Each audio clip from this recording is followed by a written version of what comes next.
地上有个牧人，嘞哦的嘞哦的嘞哦，他放开歌后在纵情歌唱，嘞哦的嘞哦的喽。这段声音来自竹林鸟青红 Z3， 在150块钱左右的有线耳机里，它的听感你能打几分呢？之前测过他家青鸾 Z4 11毫米大口径单元，搭配自家竹韵套，声音质感不俗，却有 Hi-Fi 味道。推荐多人使用之后，反馈都很满意。那今天我拿到的是惊鸿 Z3 3.5 接口的 Hi-Fi 有线版，定价为169，感觉比199的青鸾 Z4 似乎在价格和性能上都差了那么一点点。那真实的情况又是如何呢？它既不像夜鹰 Z1 主打便宜大碗，也不似青鸾 Z4 追求中高端首门，惊鸿 Z3 更像是在入门价位上用双动圈单元加金属腔体的配置，发誓让你听出个歌剧来。高高的山顶上有个牧人，嘞哦的嘞哦的嘞哦，他放开歌后在纵情歌唱，嘞哦的嘞哦的喽。牧人的歌声多清脆嘹亮，嘞哦的嘞哦的嘞哦，歌声在田野和城里回荡，嘞哦的嘞哦的喽。哦哦，嘞哦的嘞哦哦哦，嘞哦的嘞哦哦，嘞哦的嘞哦嘞哦的嘞哦嘞。刚才的一段云听，鼓点进入的时候低频有力，人声和器乐分离度清晰，没有入门塞那种黏糊的感觉，这才是惊鸿 Z3 一大一小双动圈的好处。打个不准确的比喻，就像拳击手的一对拳头，大拳头负责声音质感与解析，小拳头辅助声音量感与氛围，这一大一小相结合，声音就比单动圈来得更加开阔自然。说人话就是既能感受低频的力道，又能捕捉高频的细节，两个单元协同工作就不会顾此失彼。而10毫米的大尺寸双磁双腔单元配合竹纤维蚕丝泡棉旋边振膜，提供细腻的听感。而另一颗6毫米的 PU 加 PIC 复合振膜单元安置在耳机腔体侧面，精准贴合耳骨，增加声音密度，让音乐展示得更加清晰明白。这一步过分为自述，再一步就决定胜负，却平白无故退出。我们一路都忘了哭，忘了怎么爱上彼此的糊涂，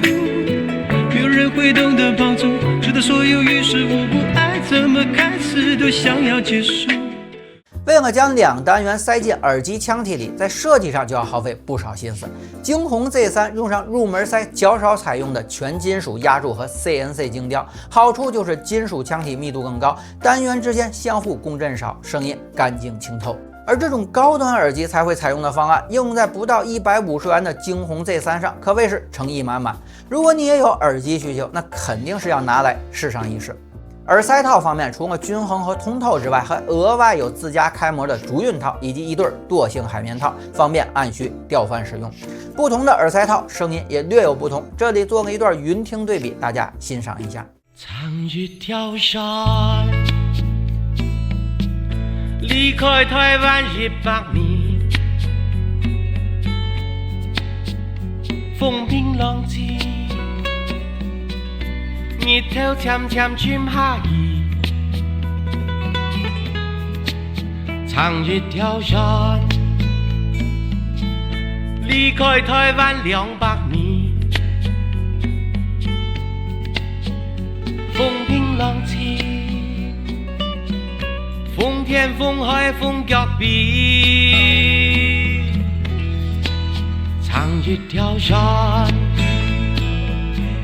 基于惊鸿3的定价，配件方面106芯的无氧铜镀银线，2拼的0.78双针标准口，以及精美小巧的收纳包，这些该有的也都有了。官标黑白两种颜色，细分为3.5插口的 Hi-Fi 版以及 Type-C 插口的解码版，再细分还分为有麦和无麦，共计6个版本。个人觉得听歌就选标准版，提升一下线材和小尾巴，还能获得更好的音乐效果。打游戏、刷手机、追剧 ，Type-C 插口的解码版更适配。另外 ，Type-C 接口还支持自家 APP 的 EQ 调音和自定义配置，大家可以根据自身的需求来进行选择。而带麦版本则搭载了高保真的筑基体迷头，用来通话声音清晰，有线设计还能直播监听，充当部分耳返的作用。那如果你想出街还追求一定的音质效果，官方的蓝牙 E3线就非常值得推荐。插上它，瞬间你的 HiFi 有线耳机就变成了无线蓝牙款。总的来说，惊鸿 Z3 用150元左右的价格带来宽松自然的双动圈轻感，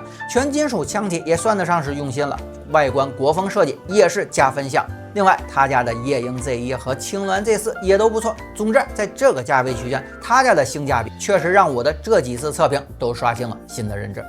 那今天的测评就到这里，希望对你的选购有所帮助。我是冰爸爸，实时摄影师，这里是发烧研习社，一单一12小时要体会生活乐趣的栏目，我们下期再见。